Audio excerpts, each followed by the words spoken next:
이강민의 잡지사 6월호 13번째 페이지, 잡지사에서 1000개의 별 이야기를 다루는 그날까지 잡지사판 천일야화 스타리안 나이트, 우주먼지 지웅배 교수와 함께합니다. 어서 오세요. 네, 반갑습니다. 별을 사랑하는 우주먼지 지웅배입니다. 별사남 반갑습니다. 안 그래도 다가온 일요일이 잡지사 창립 1000일입니다. 원장님. 축하드립니다. 감사드립니다. 네. 그래서 사실 모든 주제를 통틀어서 치면 천일야화를 저희가 얼추 보내드린 셈인데, 하지만 저희의 목표는 먼지님만 따로 빼서 천일야화를 이루는 그날까지 네. 함께하고 싶다는 저희의 마음 알아주시면 좋겠습니다. 어깨가 무겁습니다. 진짜 무거워 보이네. 네. 예, 저희 버리지 마세요. 자, 스타리텔러 먼지님이 들려준 스타리안 나이트, 오늘도 지난 시간에 이어서 스페셜한 스튜디오에서 함께하겠습니다. 자, 오늘 먼지님께서 소개해줄 스타는 목동자리의 가장 밝은 별이라고 합니다. 아크투루스라는 네. 별이군요. 네. 네. 저희 CBS 방송국에 또 있는 위치가 목동 아닙니까? 아하, 절묘하군요. 네, 그래서 오늘은 그 목동에 딱 있는 네. 목동 자리의 가장 밝은 별, 주황색의 아크투루스라는 별을 골랐습니다. 혹시 저 별인가요? 저기 저 밝게 보이는 저 별? 네, 요 별입니다. 와, 네. 와, 정말 신기하네요. 아크투루스 어떤 별인가요? 목동자리에 있는 별이다. 네, 예. 이 이름에서 알 수 있듯이 네. 이제 오래 전부터 이 목동 자리가 바로 옆에 이제 큰 곰 자리가 또 있거든요. 그래서 그 봄철 별자리를 대표하는 이제 별들이 큰 곰 자리의 국자 손잡이의 공류를 쭉 따라가면 처녀 자리 있고, 그다음에 이 목동 자리 있고, 그래서 오래 전부터 곰을 지키는 존재라는 뜻에서 그 목동 자리라고 불렀다고 이야기가 전해집니다. 목동은 양을 지키지 않나요? 곰을 막는 사람 아닌가요? 곰을 지키는 건가? 이제 예. 뭐 밤하늘에서 예. 그 주변에 곰이 있으니까 예. 그렇게 이야기를 만들지 않았을까 싶네요. 예. 그 큰 곰 자리에 있는 국자가 북두칠성이죠. 맞습니다. 그 예. 큰 곰의 이제 엉덩이랑 꼬리만 똑 떼서 네. 우리가 국자 모양으로 만든 게 북두칠성이죠. 그렇군요. 그런데 이 아크투루스가 아주 재미난 이야기들을 많이 담고 있는 별이라고 하는데요. 아주 역사적인 조명을 밝혀준 별이라고 들었습니다. 네, 무슨 저는 말인가요? 이 아크투루스가 인류의 역사에서 되게 좀 재미있는 별이었다고 생각을 해요. 네. 정말 우리 역사상 우주적인 이벤트가 한번 있었는데, 잠깐 시간을 거슬러서 옛날로 가보겠습니다. 이제 1933년 5월 27일 날 네. 당시 미국의 시카고에서 대규모 박람회가 열립니다. 그래서 이제 막 20세기로 접어든 시점에 당시 이제 미국이 우리가 얼마나 위대한 현대 문물 기술을 갖고 있는지, 지금 한창 경제 대공황을 겪으면서 우리가 한 엄청난 침체기를 겪고 있는데 우리가 이 미래로 도약하는 그 준비를 하겠다라고 네네. 해서 이제 굉장히 멋진 이벤트들을 하거든요. 네. 근데 이 1933년에 시카고에서 박람회가 열리기 딱 40년 전에 시카고에서 똑같이 박람회가 한 번 더 있었어요, 과거에. 그래요. 예. 그래서 1893년에 이제 있었던 거죠. 네. 그러니까 똑같은 장소에서 40년 만에 다시 한번 더 멋지게 박람회를 열게 된 거예요. 그래서 박람회를 준비하면서 이제 이벤트를 시작합니다라고 선언할 때 이제 그 일대 조명을 환하게 밝히는 일종의 점등식 이벤트를 하게 되거든요. 네. 근데 여기에서 오랜만에 다시 하는 이제 행사다 보니까 40년 만에. 좀 더 멋지게 행사를 시작하고 싶었던 거예요. 네. 그래서 그때 되게 재미있는 아이디어가 나오게 되는데, 네. 당시 미국의 여키스 천문대에서 일하고 있던 천문학자 에드윈 프로스트라는 사람이 이런 아이디어를 제시합니다. 네. 우리가 40년 전에도 여기에서 박람회를 했었고 다시 40년 만에 똑같은 자리에서 박람회를 하는 거니까 이왕이면 저 밤하늘에서 한 40광년 거리에 떨어진 별과 네. 우리 박람회를 연결시키면 어떨까? 그러니까 예를 들어서 예. 지금 당시 기준 지금의 지구에서 박람회를 열고 있지만, 만약에 지구에서 40광년 거리에 떨어진 어떤 별의 외계인이 지금의 지구를 보고 있다면 그들은 40년 전에 출발했던 과거의 지구를 막 보고 있을 거 아니에요. 그렇죠. 예. 그래서 우리가 저 40광년 거리에 떨어진 별과 네. 지금 40년 만에 박람회가 열리고 있는 지금 이 지구의 현장을 천문학적으로 뭔가 연결시켜서 여기에 전등을 싹 밝힐 수 있다면, 반대로 지구에서 그 별빛을 봐도 그게 40년 전에 출발한 별빛이기도 맞죠. 하고요. 예, 그러니까 그렇죠. 우리가 만약에 어떤 네. 40광년 거리에 떨어진 별을 이 박람회를 열면서 동시에 본다면 네. 우리는 또 거꾸로 네. 40년 전에 박람회가 열렸을 때 그 순간의 별빛을 지금 하늘에서 보면서 예. 박람회를 또 오랜만에 열게 되는 거죠. 근데 어떻게 연결시키겠다는 건가요? 그때 당시 천문학자들이 이제 아크투루스라는 별을 고르게 되는데 네. 그때 당시 알고 있던 그 별까지의 거리가 얼추 40광년이었어요. 예, 당첨. 게다가 이제 아까 말씀드렸듯이 이 시카고에서 박람회를 열었을 때의 계절이 5월쯤이었거든요. 네. 그러니까 이제 막 봄이 끝나고 여름이 시작되고 있는 무렵이었는데 딱 그때 밤하늘에서 아주 보기 좋은 위치에 아크투루스가 떠 있었습니다. 예, 예. 그래서 여러 조건에서 이 별이 이제 선택이 되었고요. 네. 그래서 아주 재미있는 이벤트를 준비하거든요. 네. 그 점등식을 할 때 이제 전력을 공급을 해야 전등에 불이 들어올 거 아니에요. 그렇죠. 예. 근데 망원경으로 아크투루스 별을 관측을 해서 그 별빛을 광전지라고 하는 센서에 받은 다음에 네. 그 광전지판에 별빛의 신호가 닿으면 네. 그걸로 전력을 돌려서 그 일대 이제 조명을 켜는 거예요. 아, 별빛을 그렇게 전력으로 쓸 수가 있구나. 네, 그래서 딱 요맘때 새로운 이제 관측 기술이 막 만들어지면서 예, 예. 오늘날 디지털 관측에 좀 더 가까운 모습으로 바뀌게 되거든요. 네. 그래서 옛날에는 막 진짜 화학적인 방식으로 유리판에 화학 용액 바르고 막 그런 짓들을 하면서 별빛을 관측을 했지만 네. 이때부터는 광전지판에 별빛이 닿으면 그 금속판에서 전자가 튀어나오고 그걸 어떻게 해야 이제 디지털 신호로 바꿀 수 있을지 이런 연구들을 막 한창 하고 있던 시절이었어요. 네. 그래서 그 기술을 활용해서 이제 그 망원경으로 별을 모아서 이제 직접 별빛으로 불을 켜는 그런 시도를 한 거죠. 40년 전에 출발한 그 별빛으로 네. 지금 40년 후에 여기서 조명을 켜겠다. 네, 이거잖아요. 맞습니다. 그래서 성공합니까? 이게 그래서 나름 철저하게 준비를 하는데 네. 혹시 망원경 한 곳으로만 관측을 하면 네. 딱 거기에 구름 끼면 행사 망하는 거잖아요. 아, 그렇죠. 네. 그래서 안전하게 이제 여러 그 예비 책을 준비합니다. 아. 그래서 총 4곳의 천문대가 협력을 하고요. 예. 앞서 말씀드린 에드윈 프로스트가 일하고 있던 여키스 천문대 말고도 일리노이 대학교의 천문대, 하버드 대학교의 천문대, 그리고 엘리게니에 있는 천문대 이렇게 총 4곳이 협력을 해서 예. 동시에 딱 구름이 걷히고 아크투루스가 보이는 그 순간 네. 점등식 시작이 되는 그 시간에 맞추어서 망원경으로 그 별을 바라봅니다. 네. 그리고 그 신호가 전깃줄을 타고 쭉 흘러서 이제 그 행사장에 도착을 하고요. 그 신호가 딱 울리자마자 이제 딱 전체 불빛이 켜지게 되는 거죠. 1933년에 이거를 와 이건 지금 들어도 진짜 멋진 기획이라는 생각이 드는데. 맞습니다. 그래서 진짜 뭐 우리 가끔 올림픽 개막식 같은 것도 보잖아요. 그럼 항상 그 제일 그 언론이 주목하는 게 어떻게 제일 하이라이트인 그 성화 불을 붙일 것이냐, 그렇죠. 예. 어떤 방식으로 붙이느냐가 항상 이제 이슈인데 네. 이때는 진짜 멋지게 별빛을 가지고 와. 불을 킨 거죠. 그러네요. 그래서 만약에 어떤 나라에서 또 비슷하게 시도하게 된다면 네. 그때는 또 올림픽 성화를 이런 식으로 별빛으로 붙이는 것도 재밌는 시도가 아닐까. 항상 최초가 가장 임팩트이기 때문에. 네. 근데 그래서 멋진 기획이에요, 진짜. 그때 이제 행사를 시작할 때 그 총괄을 맡았던 루퍼스 도스라는 이제 사람이 있는데 이 사람이 했던 그 멘트를 제가 잠깐 읽어드리고 싶거든요. 네. 그래서 우리는 1893년 위대한 과거 콜럼버스 박람회의 순간을 되새깁니다. 그 찬란한 아름다움을 다시 경험하기 위해서 40년 전에 출발한 빛을 맞이하려고 합니다. 아크투루스에서 온 이 빗줄기는 우리의 경례를 밝히고 박람회의 기계를 움직이게 하는 신비로운 힘이 될 것입니다. 라고 딱 이제 선언을 합니다. 이건 진짜 억지 느낌이 안 들어서 좀 네. 전율이 있는 것 같아요. 진짜 네. 40년 전을 이었어요. 네, 맞습니다. 근데 네. 약간 대문자 T의 마음으로 보면 예. 오늘날 우리가 더 정확하게 알고 있는 아크투루스까지의 거리는 40광년은 아니에요. 37광년인가 그럴 거예요. 그래서 약간의 오차가 있긴 했지만 예. 이제 그때는 40광년이라고 알고 있었으니까 네. 뭐 그 정도의 오차는 넘어가 주는 그 걸로. 정도는 감안 네. 가능하다. 네. 예. 좋습니다. 자, 시간을 더 거슬러서 앞서 1893년에 열린 박람회로 가보겠습니다. 이때는 그 시카고 박람회장에서 엄청난 라이벌전이 펼쳐지고 있었다고 들었습니다. 맞습니다. 이제 이때부터 인류가 전기라는 새로운 힘으로 밤을 밝힐 수 있는 이제 노하우를 터득을 하게 됐죠. 그래서 이때 당시에 한창 활동하고 있던 전기 산업의 대가가 두 사람이 있었어요. 네. 한 사람은 전구를 발명한 사람으로 잘 알려진 토머스 에디슨. 네. 그리고 에디슨의 아주 영원한 라이벌이었던 조지 웨스팅하우스라는 사업가가 있습니다. 예. 이제 이 두 사람은 당시 이 시카고 박람회장에서 먼저 자기가 이 박람회의 전기 제공 사업권을 따기 위해서 엄청나게 경쟁을 했어요. 예.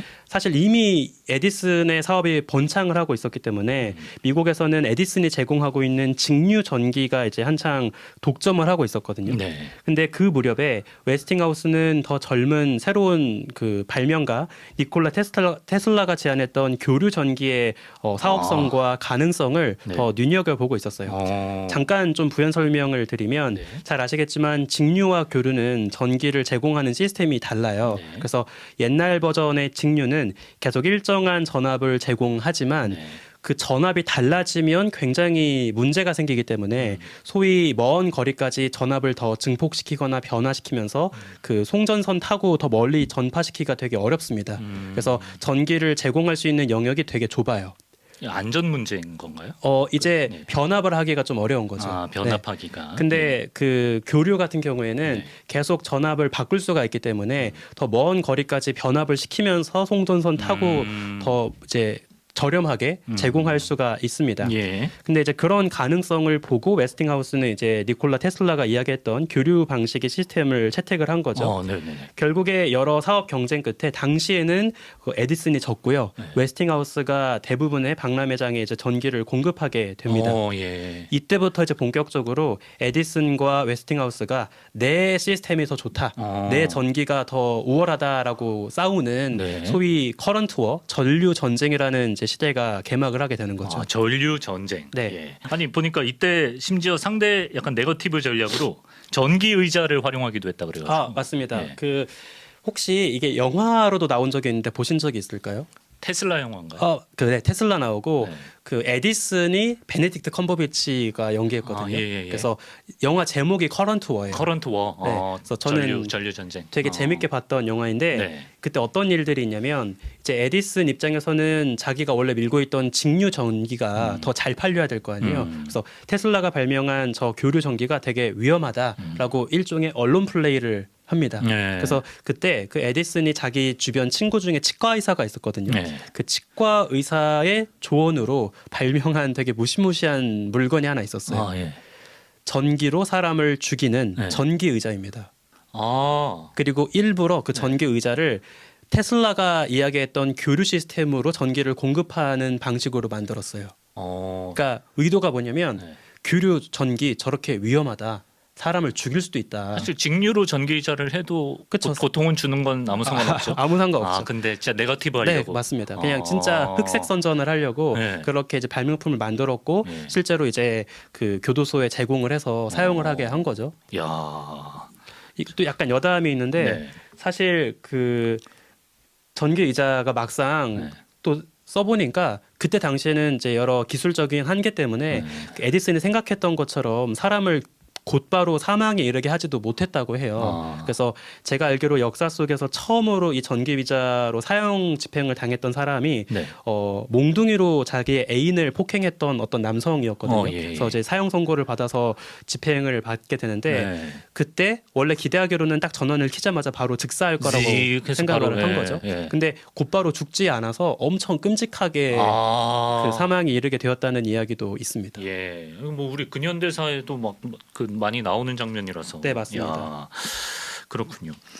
근데 이 밖에도 진짜 전류 전쟁이라는 말이 좀 과하지 않은 게 뭐냐면 네. 그 라이벌 발명가들이 별의별 쇼맨십을 다 펼쳤다고 하더라고요. 네. 그 제가 또 되게 인상적인 장면이라고 생각을 하는 게 네. 테슬라가 조금 재밌는 캐릭터예요. 그 테슬라 하면 요즘에 누구 떠오르세요? 그 사람이다. 테슬라. 그 사람. 일론 머스크. 일론 머스크. 네. 일론 머스크. 사실 예. 저는 그 일론 머스크가 니콜라 테슬라의 이름을 따서 자기 회사 이름을 이제 명칭을 불렀던 게 네. 되게 좀 재밌는 공통점이 있다고 생각을 하는 게 어. 실제 과거의 니콜라 테슬라도 지금의 일론 머스크만큼 되게 쇼맨십이 좋은 사람이었어요. 아 그래요. 또 엄청 그 옷 사고 패션 꾸미고 하는 거에 좀 돈을 많이 써서 그렇구나. 돈은 꽤 잘 벌었는데 또 많이 써가지고 예. 꽤 궁핍한 생활을 했던 강진을 했구나. 사람이기도 하거든요. 예. 그래서 이 테슬라가 어떤 쇼맨십을 벌이냐면 자꾸 에디슨 측에서 저 교류 위험하다, 사람 죽일 수 있다 이렇게 하니까 아니다 그렇지 않다. 내가 직접 나를 희생해서 안전하다는 걸 보여주겠다라는 거예요. 의자에 앉나? 그런 그건 건 아니었고 예. 이제 그 교류 방식으로 전기가 흐르는 코일을 네. 자기 몸에 칭칭 감아서 전기를 흐르게 합니다. 그래서 예. 그때 한 2만 볼트에 달하는 네. 2만 볼트. 예. 2만 볼트에 달하는 전기를 흐르는 상태로 그 코일을 자기가 몸에 감고 있는 거예요. 예. 그래서 봐라, 전기 흘러도 나 다치지 않는다. 위험하지 않다. 무서웠을 것 같은데. 이런 거를 보여주고요. 예. 또 테슬라 하면 되게 유명한 장면 중에 그 테슬라 코일이라고 해서 진짜 막 엄청나게 사방으로 전기가 뻗어나가는 그런 장치가 있어요. 예. 이제 거기에 또 사람이 들어가서 전혀 다치지 않는다, 안전하다 이런 거를 또 이제 몸소 보여주기도 했습니다. 예. 또 동시에 네. 여전히 에디슨 측에서는 자신의 직류 시스템이 얼마나 위대한지를 네. 계속 어필을 해야 되다 보니까 네. 그때 박람회장에 만들었던 되게 멋진 조형물이 하나 있거든요. 네. 그래서 그 높이가 한 25m쯤 되는 그 조형물을 만들어서 네. 거기에 백열 전구를 엄청 주렁주렁 달았어요. 그래서 그때 당시에 설치했던 전구의 무게만 거의 0.5톤에 달한다고 해요. 그래서 엄청 높이 한 25m 정도로 전구 5,000개 정도를 네. 아주 커다랗게 주렁주렁 단 다음에 네. 또 그 주변에 사방으로 빛이 뻗어나가게 화려하게 네. 막 거울이랑 프리즘 같은 거를 막 설치한 거예요. 네. 일종의 빛을 활용한 현대 미술 작품을 만든 셈인 거죠. 그래서 그 엄청나게 화려한 이제 기둥이 박람회 중앙에서 계속 사방으로 빛을 내뿜으면서 네. 우리가 만든 이 직류 시스템 백열 전구가 아직 훌륭하다. 이거를 또 이제 시각적으로 보여주기도 했습니다. 자, 어쨌든 좀 지금 우리가 누리고 있는 그런 인공빛의 역사에 있어서 좀 엄청난 순간이었던 것 같아요. 그 박람회 현장이. 근데 먼지님은 그 순간이 마냥 기쁘지는 않으시다고 들었습니다. 네. 왜 그러시나요? 이제 예. 어쩔 수 없이 우리가 지금 여기 스튜디오도 그렇지만 어둠을 밝히기 위해서 가짜 불을 만든 거죠. 그래서 인공 빛으로 이제 우리 조명을 밝히고 있는데 그렇게 되면서 필연적으로 도시는 밤의 풍경을 밝게 인공 불빛으로 채워가게 된 거예요. 그러니까 그러면서 소위 광공해, 빛 공해라고 하는 게 하늘을 덮어버렸고 그렇죠. 그러다 보니까 딱 이날을 기점으로 우리 하늘에 떠있던 별빛을 하늘에서 따와서 네. 지상에 옮겨버린 그런 순간이었다고 생각을 합니다. 말 되네. 네, 그래서 땅은 밝아졌지만 동시에 하늘의 별은 사라져버린 그런 상태가 되었으니까 지금은 천문학자들이 별을 보기 위해서 최대한 도시의 손길이 덜 묻은, 덜 그렇죠. 때가 묻은 예. 산 꼭대기나 사막 같은 데로 도망가서 별을 보고 있는 거죠. 그러네요. 예. 네. 자, 스타리안 나이트 아크투루스라는 별에 대한 이야기 만나보고 있는데요. 아크투루스가 이후에는 또 인기 소설에 등장하면서 좀 유명세를 탔던 모양이에요. 네, 맞습니다. 이 아크투루스가 뜻밖에도 SF 작가들에게 많은 영감을 주었던 것 같아요. 대표적으로 스코틀랜드 출신의 이제 데이비드 린지라는 소설가가 있는데 이 사람이 보이저 투 아크투루스, 그러니까 말 그대로 아크투루스로의 여행이라는 작품을 1920년경에 집필을 하거든요. 잠깐 여기에 등장하는 이야기를 조금 소개를 드리면 여기 주인공의 이름이 매스컬이라는 사람인데 네. 이 사람이 갑자기 자기한테 등장한 신비로운 존재를 만나고 같이 우주선을 타고 어떤 이름 모를 외계 행성으로 떠납니다. 외계 생명체를 만난 건가요? 네, 맞습니다. 예. 근데 그 외계인들이 광속이 넘는 빠른 속도로 이제 날아가서 도착한 곳이 소설에서 아크투루스 주변의 행성이거든요. 예. 그래서 아마 이건 제 개인적인 생각인데 예. 이 직전에 이제 막 그 발명가들, 과학자들이 아크투루스를 뭔가 좀 미래를 향한 등불 이런 식으로 브랜딩을 했잖아요. 박람회에서 그런 영향을 아마 받아서 그럴 수 있겠네. 이렇게 좀 미래적인 배경을 여기에 좀 설정을 한 게 아닐까라고 네. 생각을 합니다. 예. 네. 이 소설이 뭐 여러 음모론이나 이후에 어떤 오컬트적인 팬덤에도 굉장히 영향을 미친 소설이라고 하던데. 맞습니다. 그래서 사실 이 작가 자체는 네. 그냥 아크투루스를 재미있는 배경 정도로 설정을 해서 여기서 외계인이 살고 있고 우리보다 뛰어난 존재가 살고 있고 그냥 이야기 배경으로 썼던 건데 네. 나중에 그 소설이 좀 흥행을 하면서 네. 많은 음모론, 오컬트를 좋아하시는 분들한테 이제 일종의 빌미를 제공한 거죠. 오컬트랑 어떻게 엮이는 거지? 그래서 예. 그 에드거 케이시라고 하는 미국의 굉장히 유명한 오컬트 뭐라고 할까요? 약간 심령술사? 네, 뭐 그런 예. 사람이 있는데 예. 그 사람이 이제 어떤 사기를 치고 다니냐면 예. 본인이 어렸을 때부터 나는 초능력을 타고났다. 그래서 막 미래를 예언할 수 있고 나는 이미 세상을 떠난 할아버지의 영혼과 대화를 하고 있다. 뭐 이런 주장을 하고 다녔어요. 예. 이제 그러다가 이 사람이 이제 나는 미래를 정확히 내다볼 수 있다고 하면서 그 소파에 누워가지고 네. 눈을 감고 배 위에 손을 올리고 있으면 예. 뭐 앞으로 미국이 어떻게 될 거다, 전쟁이 언제 일어날 거다, 이제 이런 거를 막 읊기 시작을 하는 거예요. 뭐 이렇게 신성한 장소도 아니네요. 소파 위에서 그냥 이러고 있는데. 네, 맞습니다. 저도 자주 그러는데. 예, 예. 근데 공교롭게도 예, 예. 그때 K 씨가 이야기했던 몇 가지 예언 중에 예. 잘 맞는 게 있었어요. 뭐 예를 들면 네. 미국이 경제 대공황을 겪기도 하고 네. 아니면 2차 세계대전이 벌어지기도 하고 네. 이런 일들이 있었는데 근데 사실 이거는 예언을 했다기보다 그냥 그때쯤에 살고 있는 사람이면 정세를 좀 그냥 읽은 거죠. 그쵸 대충 경제 돌아가는 꼬라지 보면 예, 예. 언제쯤 경제가 좀 침체하겠다. 어. 요새 유럽의 상황이 저런 거 보니 언젠가 큰 전쟁 터지겠다. 어. 그냥 요 정도의 일종의 그 시사 평론 그러네. 그 인 정도네. 건데 예. 이제 공교롭게도 이제 그게 잘 맞다 보니까 좀 사기에 더 아. 근거가 된 거죠. 예, 예. 특히나 이 케이지가 앞서 소개해드렸던 그 데이비드 린지의 소설에서 네. 영감을 받아서 아쿠투루스에서 자기가 어떤 영적인 에너지를 받고 있다고 주장을 하는 거예요. 그래서 아쿠투루스의 인간을 초월한 아쿠투루스 스타시드라고 하는 어떤 외계 종족이 있는데 네. 그들은 우리보다 훨씬 뛰어나기 때문에 막 영적인 능력도 갖고 있고 미래도 꿰뚫어 볼 수 있고 직관력도 갖고 있다. 근데 나는 너무 네. 특별한 존재여서 그 아쿠투루스 스타시드와 소통하고 있다. 어. 그래서 내가 그들의 좋겠는데? 에너지를 예. 받아서 이제 이야기를 하고 있다. 뭐 이런 이제 음모론들을 만들었고 한동안 엄청 이 흥행을 했습니다. 흥행을 했다. 네. 예.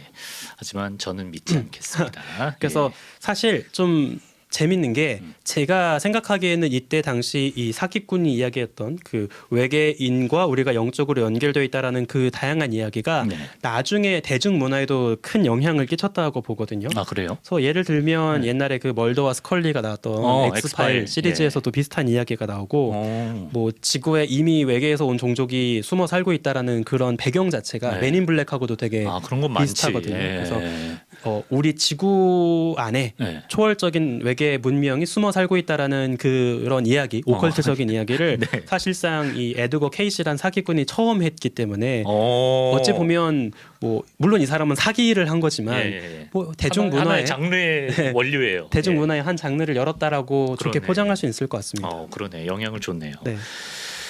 근데 아까 이제 그 소설가 데이비드 린치가 아크투루스를 배경으로 제 소설을 쓴 이유에 대해서 물론 이제 과거에 박람회장에서 어떤 브랜딩이 됐던 것도 생각해 볼 수가 있겠지만 또 실제로 아크투루스가 유달리 좀 신비한 점이 있다면서요. 맞습니다. 네. 이제 밤하늘에서 빛나고 있는 꽤 먼 거리의 별들은 어지간해선 움직이는 게 잘 안 보여요.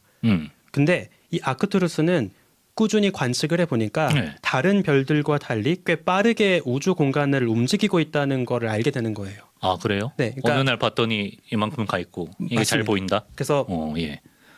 망원경으로 이제 관측을 해보니까 네. 더 먼 거리에 떨어진 배경별은 그대로 가만히 제 자리에 고정이 되어 있는데 예. 그 배경별들과 달리 아크투루스만 유독 눈에 띄게 자리가 스물스물 움직이고 있는 거죠. 그래서 좀 재밌게 표현하면 예. 우리가 밤하늘에서 정체를 알 수 없는 조그마한 빛을 내면서 무언가 움직이면 미확인 비행물체라고 부르잖아요. 그렇죠. 예. UFO라고. 네. 그러니까 굳이 좀 넓게 보면 아쿠투루스는 마치 UFO처럼 움직이고 있었던 있어. 거예요. 예. 그래서 실제로 이걸 처음으로 발견했던 천문학자 중에 한 사람이 해성들의 움직임을 연구했던 에드먼드 헨리 헨리라는 성할 때 헨리. 네, 천문학자인데요. 예. 이 헨리는 이제 해성뿐만 아니라 네. 밤하늘에서 가끔씩 위치를 바꾸는 이상한 별들에 대해서 열심히 연구하고 있었어요.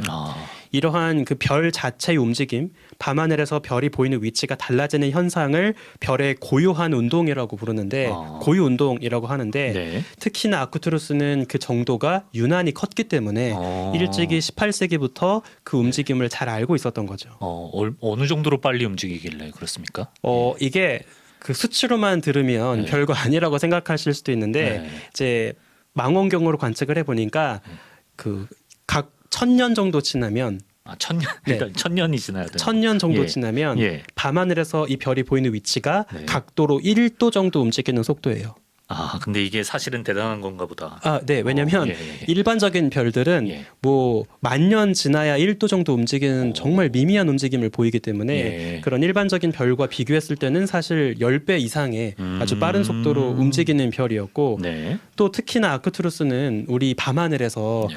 1등성으로 꽤 밝게 보이는 별이거든요. 아. 그러니까 꽤 쉽게 볼 수 있는 별들 중에 유독 빠르게 움직이고 있으니까 네. 더 주목을 받게 된 거죠. 대놓고 좀 봐달라고 움직이는 느낌. 약간 그쵸 관심을 좀 관심을 즐기는 스타일. 네. 예. 그래서 실제로 우리가 그 거리를 고려해서 네. 아크투루스가 우리 은하 공간에서 그럼 얼마나 빠르게 움직이고 있는 건지를 구해 보면 초속 한 120km 정도로 빠르게 움직이고 있습니다. 대단하네. 네. 시속 대단하네. 120도 엄청 빠른데 초속 120km. 초속 120km로 빠르게 움직이고 있는 거예요. 예. 네.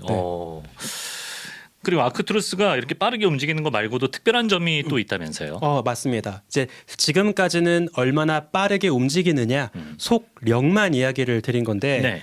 그 움직이는 방향을 생각해 보면 이것도 되게 이상합니다. 예.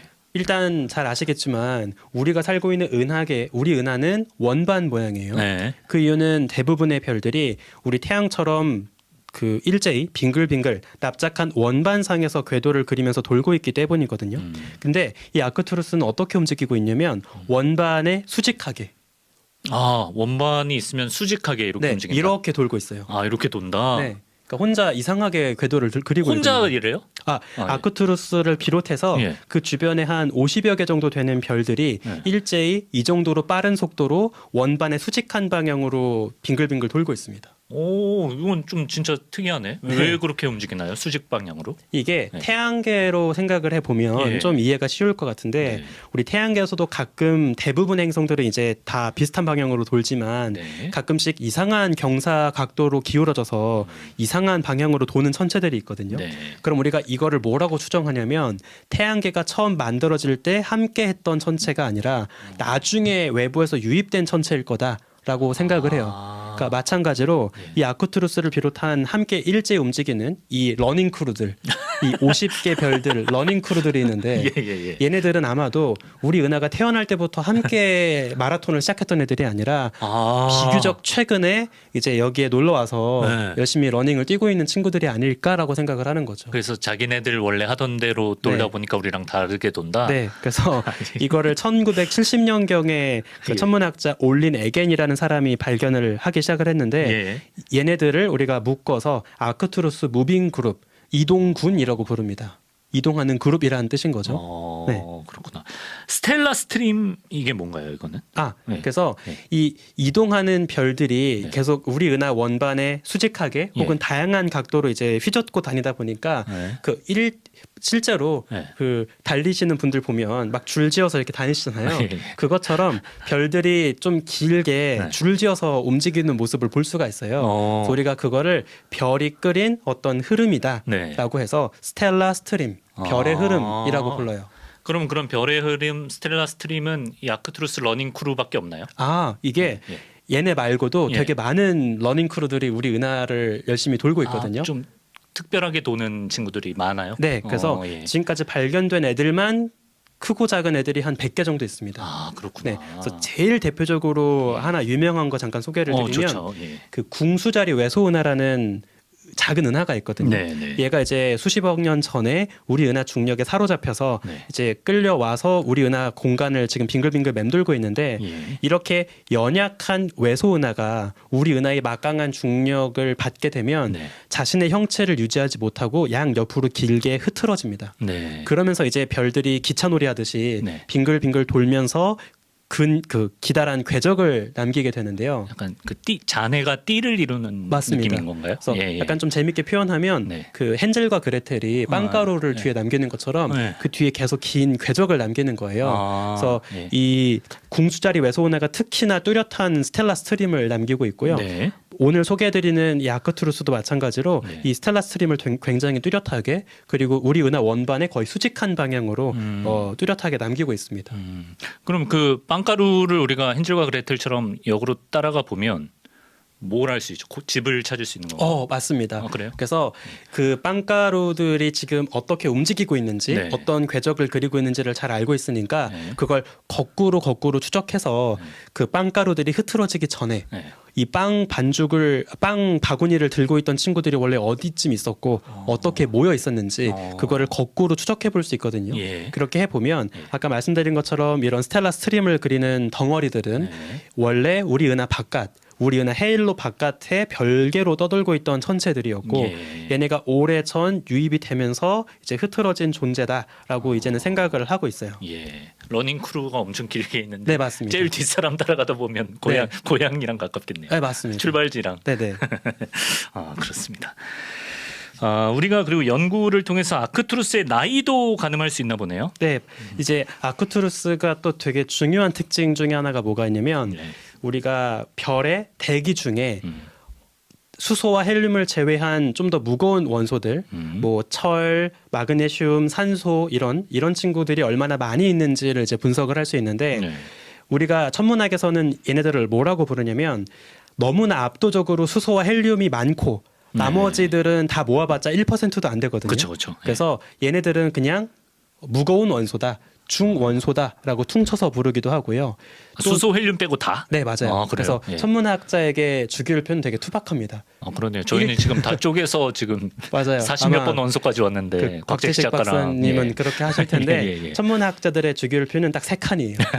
수소, 헬륨, 헬륨, 나머지. 중원소. 네. 아. 또는 이 나머지를 다 뭉뚱그려서 네. 금속 원소라고도 하거든요. 그래서 아마 천문학자의 언어로 들으시면 좀 이상하게 들릴 수도 있어요. 왜냐하면 산소도 천문학자에겐 금속이고요. 그러네. 네, 질소도 금속이라고 불러요. 그러네. 다 이제 무거운 금속, 헤비 메탈이라고 부르거든요. 예, 싸그리 일컫는 표현이군요. 네, 맞습니다. 예. 근데 이 무거운 중원소들이 얼마나 많이 있는지를 비교하면 그 별이 얼마나 옛날에 태어났는지, 얼마나 비교적 최근에 태어났는지 별의 세대를 구분할 수 있어요. 그래요? 일종의 별의 나이테 같은 건데요. 예. 빅뱅 직후 초기에는 우주가 아직 별을 많이 안 만들었을 테니까 네. 별들도 기껏해봤자 초기 우주에 존재하고 있던 수소나 헬륨 정도만 모아서 만들었을 거예요. 근데 시간이 흘러가면서 네. 그 별들이 열심히 더 무거운 중원소를 만들어가기 시작을 하고 예. 마지막에 별이 죽어갈 때 다양한 중원소를 우주에 흩뿌려 놓고 오염시키고 사라지는 거죠. 그러면 그 오염된 우주의 토양 속에서 다음 세대 별들이 태어나게 되면 조금 더 많은 중원소를 품고 별이 만들어지는 거예요. 그렇죠. 그래서 예. 그 중원소의 비율을 보면 네. 얘네가 1세대 별인지 2세대 별인지 이런 별의 세대를 알 수 있거든요. 네. 근데 하나 좀 부연 설명을 드리면 네. 사실 여전히 우주의 그 원소 비율의 함량 자체가 수소와 헬륨이 압도적으로 커요. 네. 그래서 절대적인 함량만 보면 네. 1세대건 2세대건 되게 도토리 키재기입니다. 그래요. 네, 예. 정말 미미한 차이거든요. 예. 근데도 불구하고 그 미미한 차이를 도토리 키재기 비교하면 의미가 있다. 누가 그나마 더 이전에 태어났는지 나중에 태어났는지 볼 수는 있죠. 예, 나중에 태어날수록 금속 원소가 많이 나온다. 맞습니다. 미미하게나마. 예. 네. 그래서 오늘 소개해드리는 아크투루스 같은 경우에는 예. 굉장히 금속 원소의 함량이 적습니다. 그래서 우리 태양이 갖고 있는 금속 함량과 비교했을 때 그 정도가 한 5에서 10배 정도 더 금속의 함량이 적거든요. 태양보다 오래됐다. 맞아요. 그래서 태양보다 훨씬 오래 전에 적어도 한 100억 년은 더 전에 태어난 나이가 많은 별이지 않을까라고 생각을 하고 있고요. 예. 그렇다는 건 앞서 소개해드렸던 외부 기원설의 가능성이 좀 더 뚜렷해지는 거죠. 그래서 중원소가 굉장히 풍부한 우리 은하 원반상에서 최근에 태어난 동갑내기 별이 아니라 우리 은하 원반과 별개로 예. 외부에 때묻지 않은 우주 공간에서 빚어진 별들이 있었고 네. 걔네가 이제 한꺼번에 뛰어오면서 우리 은하 공간에 사로잡혀서 지금 빙글빙글 돌고 있을 거다. 이렇게 생각을 할 수 있습니다. 그걸 또 뒷받침할 수가 있네요. 외부에서 온 러닝 크루다. 맞습니다. 예. 좋습니다. 천문학자들이 아크투루스를 유독 신성하게 느끼는 이유를 잘 알 수 있을 것 같고 또 우리 인류의 역사와도 좀 많이 접해 있는 별인 것 같은데요. 마치면서 오늘의 스타 아크투루스 감상평 한마디 뭐 읊조려 주시면 좋겠습니다. 네. 그 이제 소개해드린 것처럼 아크투루스는 적어도 수십억 년 전 우리 은하 바깥에서 찾아온 방랑자 같은 존재거든요.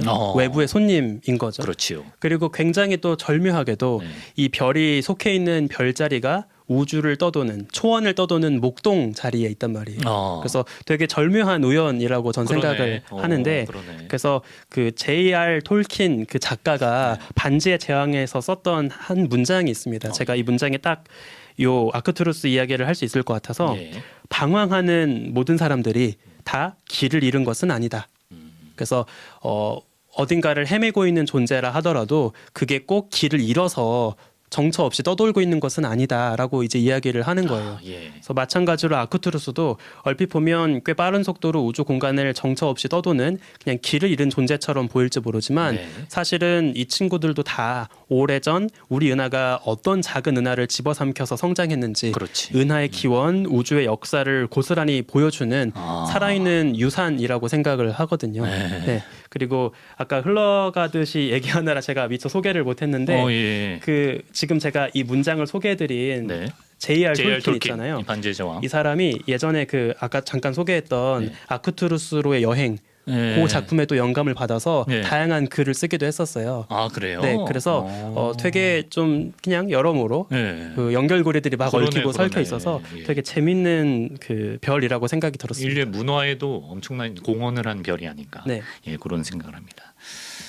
그래, 다른 은하에서 온 별도 섞여서 살고 있는데 우리 공동체에서 이렇게 이방인들 차별하고 그랬어야 되겠습니까? 아 맞습니다. 네. 아 저는 진짜로 갑자기 왜 그렇지? 그래서 예. 우린 이미 예. 다중 종족의 은하에 살고 있어요. 우리가 천문학적으로 이걸 뭐라고 하냐면 멀티플 파퓰레이션이라고 하거든요. 여러 개의 세대, 여러 개의 종족이 어우러져서 우리 은하를 이루고 있다는 거죠. 그러니까 우리 은하도 얼핏 보면 태어날 때부터 그냥 지금의 모습으로 고스란히 덩그러니 존재했던 세계처럼 보이지만 예. 이 은하가 있기까지 그 지난 138억 년 동안 크고 작은 다양한 은하가 섞이고 외부에서 손님이 들어오고 유입되고 흔적도 없이 다 그냥 잡아먹히고 예. 이런 역사가 다 여기 섞여 있는 겁니다. 그렇습니다. 아크투루스야 환영해. 네. 라고 좀 오그라들게 마무리를 해보겠습니다. 스타리안 나이트 오늘은 우리 은하를 찾아온 방랑의 별 아크투루스에 대한 이야기 만나봤습니다. 우주먼지 지웅배 교수님 고맙습니다. 감사합니다.